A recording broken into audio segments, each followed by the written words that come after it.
بسم الله الرحمن الرحیم. حامد و مصلی. محترمینو، یو محترم رور دا پوښتنه کړې ده چې د قضای عمري څه حقیقت سته او که نسته، چې دا خلک وایي د روژې مبارکې د میاشتې په آخري جمعه 15 لمونځونه د قضای عمري په نیت کول د ټول عمر قضا لمونځونه په ادا کیږي. آیا دا څه ثبوت لري او که نه لري؟ محترمینو، دا خبره چې کم خلک کوي د یو روایت څخه استدلال کوي چې هغه لیلة التعریس والا حدیث دی. دغه روایت هیڅ حقیقت نه لري، ځکه دا موضوعي او باطل دی، د اجماع خلاف دی. ملا علی قاری رحمه الله په خپل کتاب موضوعات کبیر کې لیکلی دی چې دا منګړت دی، خلکو د ځانه جوړ کړی دی، هیڅ حقیقت نه لري. موضوعات کبیر صفحه نمبر 88. دا غرنګه علامه عبدالحی لکنوی رحمه الله په مجموعه رسائل لکنوی جلد نمبر 5 صفحه نمبر 1 کې د علامه شوکانی رحمه الله دا خبره راخسته چې هغه دې ته موضوعي ویلی دی، او د دې خبرې ثبات کې علامه شوکانی رحمه الله د درواغو د حدیثو جوړولو والا ته شرع کړې ده، بدعا یې ورته کړې ده.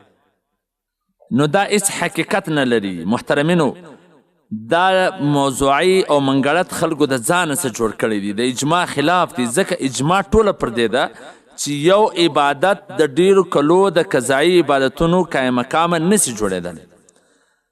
هر سړی چې د بالغ کېدو ثبات کې وروسته چې څومره لمونځونه قضا کړي دي، څومره روژې قضا کړي، دا ټولې د پر ذمه لازمه دي. دا په یو عبادت باندې د ګوډو څخه غاړه نشي خلاصېدلی چې هر څو لمونځونه دي حساب به کوې، د هر لمانځه به جلا جلا قضا راوړي. او که چیرې ستا سیر دی اندازه درته نسته، نو احتیاطاً یو اندازه ولګو چې دومره لمونځونه دي، بیا هغومره لمونځونه کوه چې ستا دا یقین غالب ګمان سو چې بس اوس ختم سو، نو بیا پرېږده.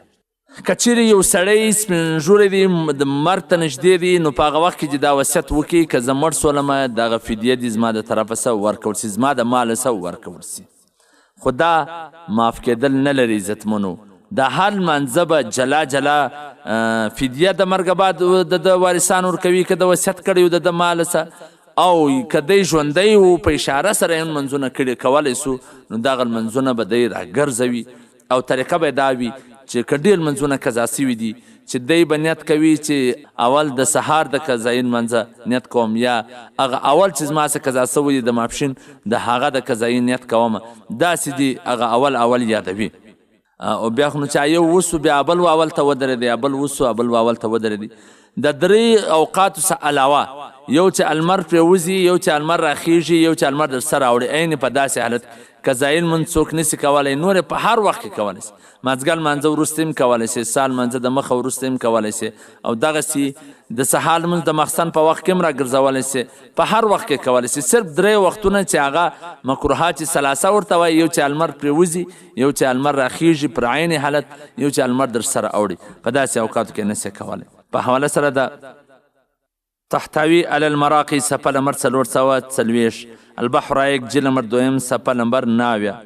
دا غرنګه دور مختار مارد مختار جلد نمبر 6 صفحه نمبر 648، بدایع صنایع جلد نمبر 6 صفحه نمبر 423، تحتوی علی المراقی صفحه نمبر 288. نو محترمینو، دا قضای عمري چې کومې خبرې دي دا ټول باطلې خبرې دي، دا غلطی خبرې دي چې حقیقت نه لري. در چا پر ذمه چې کوم منځونه یې دا به ټوله راګرځوي. والسلام. ستاسو د دیني پوښتنو ځوابونکی مولوي عبدالرحمن سمین صاحب.